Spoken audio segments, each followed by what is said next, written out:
Let's talk about why the Pentax K1 is one of the best cameras out there for night photography. In fact, it's so good, I recently replaced it.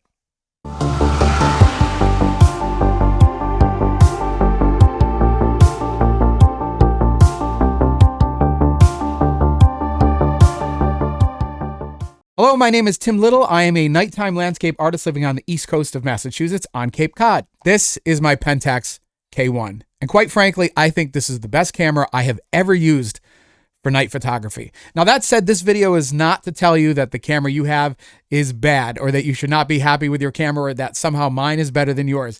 Not at all. The important thing about having a camera is buying the right camera for you and for what you do. And while this camera does great for me for what I do, it might not be the best thing for you. And we're going to talk about that a little bit later in the video. Let's get a few of the basics out of the way first. Right off the bat, you probably want to know what the sensor is. It's a 36 megapixel Sony sensor.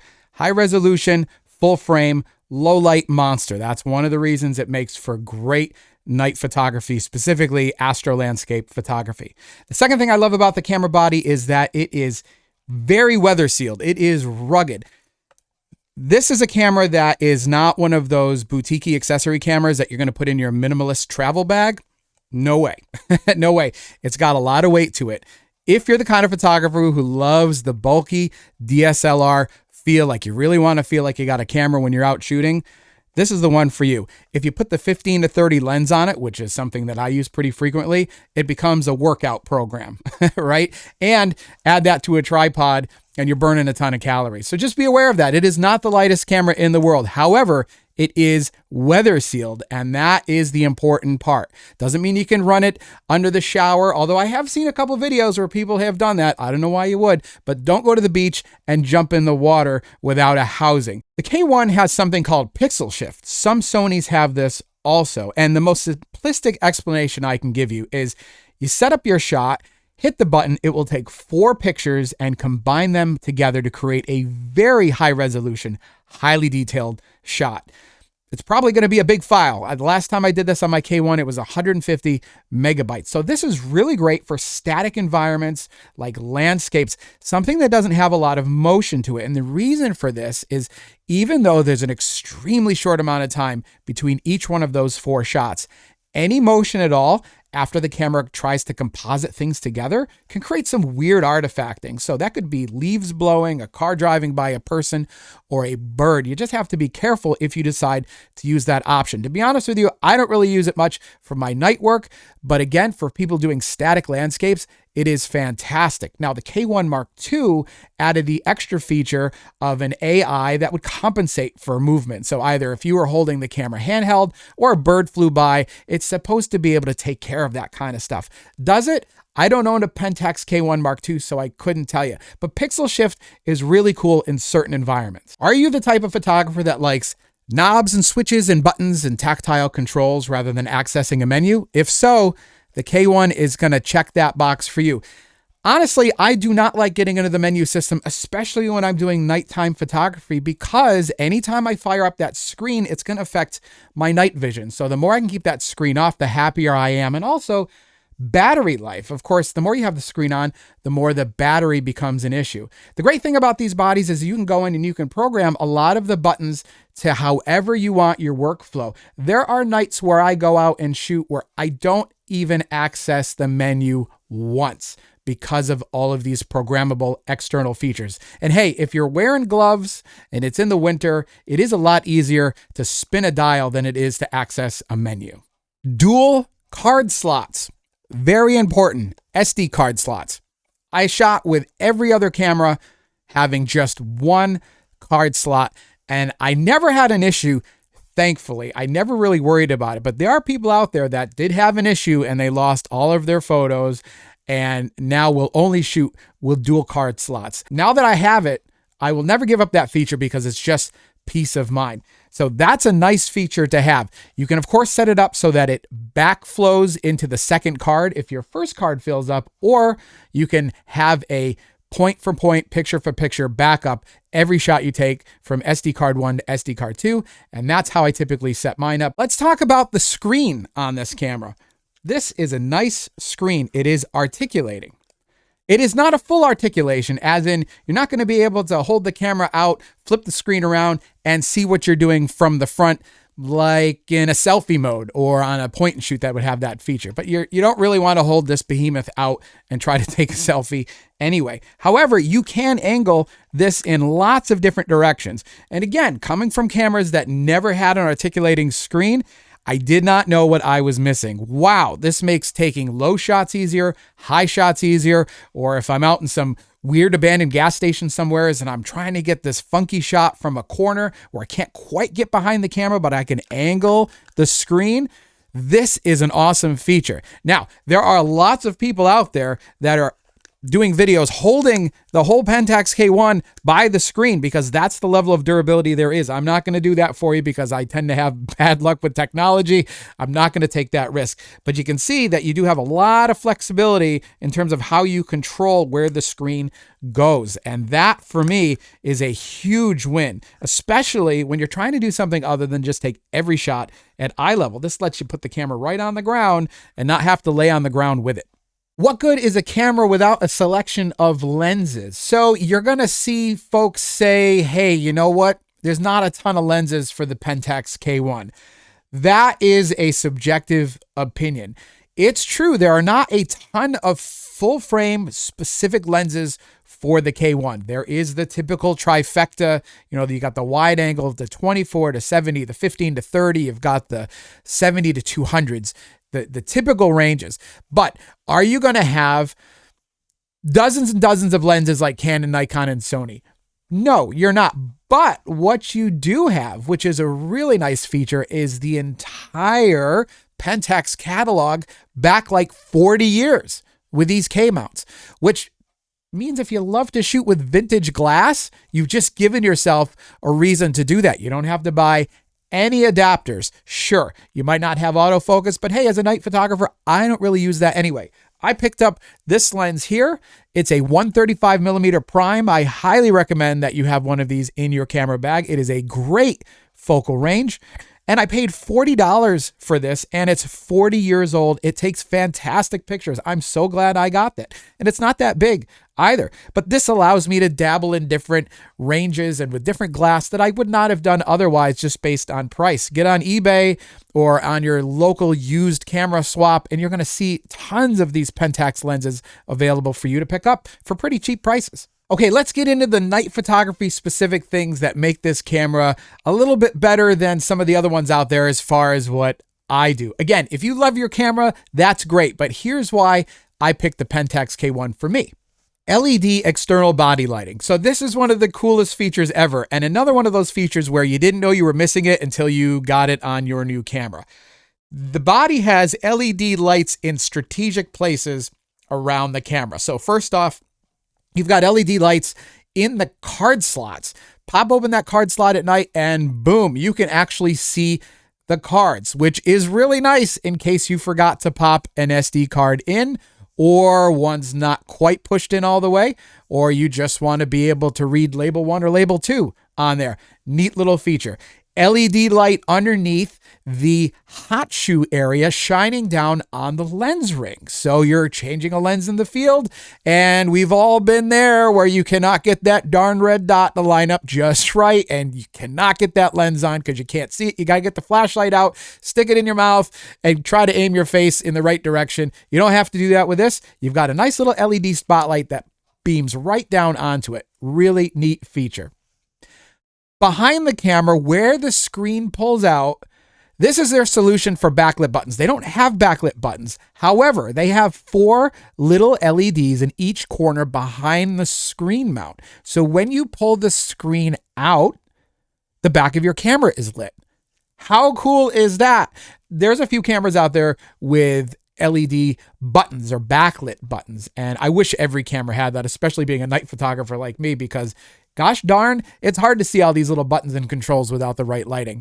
But anytime I need to do a quick change on the back of my camera, it's easier to just slightly pull that screen out, let the back LEDs hit the back of the camera, than to get my flashlight out or turn my headlamp on or whatever. Just another neat, convenient feature for us night people. In one of the recent software updates, Pentax has included a night vision or night mode for the back of the screen. And what this does is it changes the screen lighting to all red. So instead of having that white or blue light affecting your night vision, everything's in red.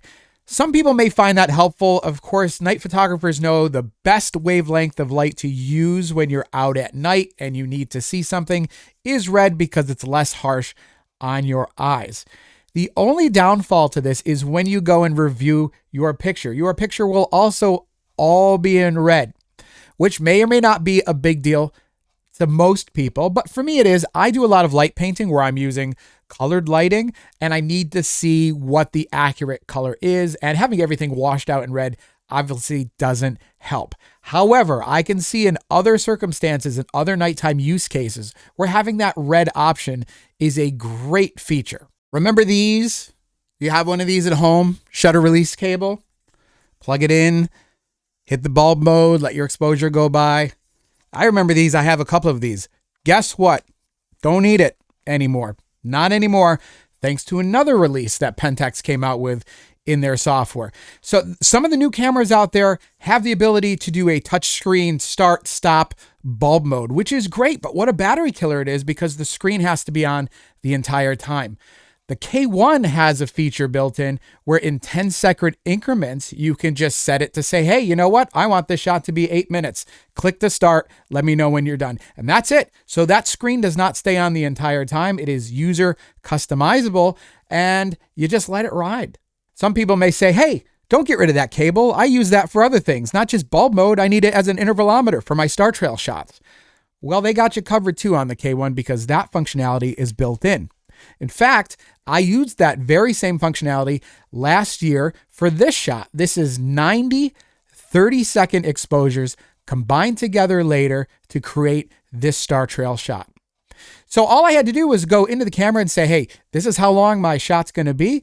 This is the gap in between each shot, and this is how many shots I want you to take. And then I just sat around and enjoyed the view for 45 minutes, and then it was done. And I took all those photos and came home and compiled them all together in Photoshop and finished. Now, there is an extra feature that they've added in the K1, which is compositing for you those star trails. If you want, it will do that for you. Now, I don't do that, not because it doesn't do it well. It's because I just want to have more control over removing things that appear sometimes, like an airplane, or somebody drove by in a car with headlights, or somebody walked by with a flashlight. I find that those are easier to remove in single exposures later before smushing it all together, as opposed to try to remove it from a finished composite later. But the feature is there if you want to use it. All right, so the big feature, the favorite thing about this camera is something that they made specifically for night photographers. And as far as I know, this is not available in any other manufacturer's camera bodies. It is available in other Pentax units. But in the K1 with the sensor, it is a monster feature, and it is called Astrotracer.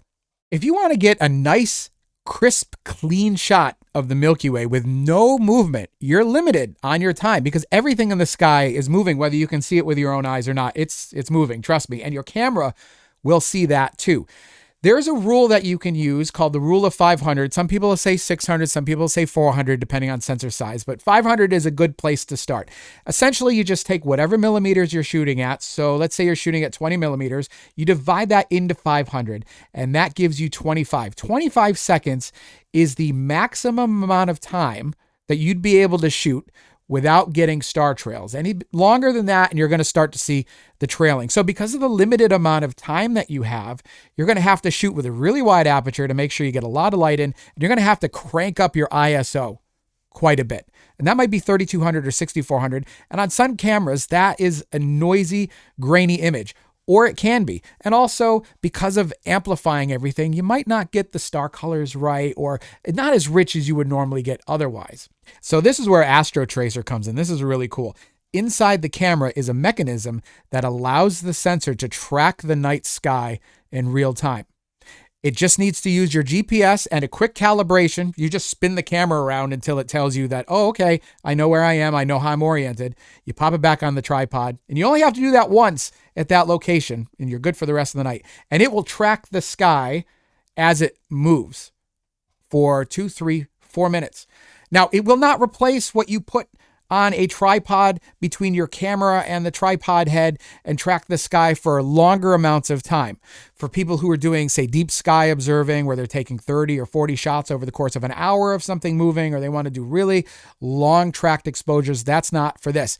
But this is a great way in camera for landscape work to get a much cleaner image, have a much finer detail with less noise, and let time collect the light for you without having the stars move on you. The only thing you have to worry about, of course, is if you're tracking the sky and the stars are not moving because your sensor is moving, that does mean that your ground has blurred because your ground has stayed stationary. So there's been the opposite effect, but that's okay. You just take a shot of the ground at all of the same settings without engaging the Astrotracer, and later you can smush them together if you need to. It's fairly easy. Now, because you have this extra time, you can shoot nice low ISO. And by low ISO, I mean 400 or 800. I typically will shoot at about 800. And the best part about it is you don't need one of those fancy Astro lenses. So something that stops down to f2.8 or 1.4 or 1.8, because now you have time on your side. And I have gotten some fantastic astrophotography work using f4 on a 28 to 105. Here's an example of a shot like that from Race Point last year here on the Cape in Provincetown. This was the first time I'd used that lens for astro, and I couldn't have been happier with the results. This is 2.5 minutes at 28 millimeters and ISO 800. And look how fantastic that Milky Way looks. And that's a really affordable lens. I picked that up used for around $300. All right, so all that being said, at the beginning of the video, I mentioned that I loved the Pentax K1 so much that I replaced it. And why would I do a big long video about how great this camera is for night work as a night photographer and finish it by telling you that I have since replaced the camera? Well, it's completely explainable. The reason I replaced the camera was because I had a little bit of a snafu in which I thought the camera was on the tripod just right, and guess what?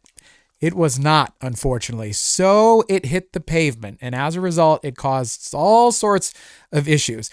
And especially when you're shooting with something that has that sensor functionality, that Astrotracer and all that sensitive equipment inside, pavement and cameras don't mix all that well. So I was forced to replace it, and I will show you what I replaced it with. I replaced it with another Pentax K1 Mark I. So obviously, I love this camera enough to have just gotten the same one, even though the camera now is 4 years old. 4 years old. I'm not hesitating to continue to shoot with this. Yes, I did mention that there was a K1 Mark II available, and no, I did not get that one, and that's for two reasons. The first one is on the newer models, they have a new algorithm that bakes in noise reduction to raw files at higher ISOs. I didn't like that feature. It may not impact you, and a lot of people say that it's not that noticeable, if at all. I looked at files between the two cameras in comparisons, and I could definitely tell the difference. So for nighttime astrophotography where you're trying to get a lot of stars, I think it's important to not have any unwanted noise reduction. Sony ran into that a couple years ago in their infamous Star Eater noise reduction problem, where it would remove stars from your shot, and that affected a lot of people's enjoyment of astrophotography with Sony equipment. I think it's been fixed. I don't know for sure. Doesn't affect me at all. So that was the first reason. The second reason comes down to a few videos I saw in which people did head-to-head comparisons of dynamic range between the K1 Mark I and the Mark II.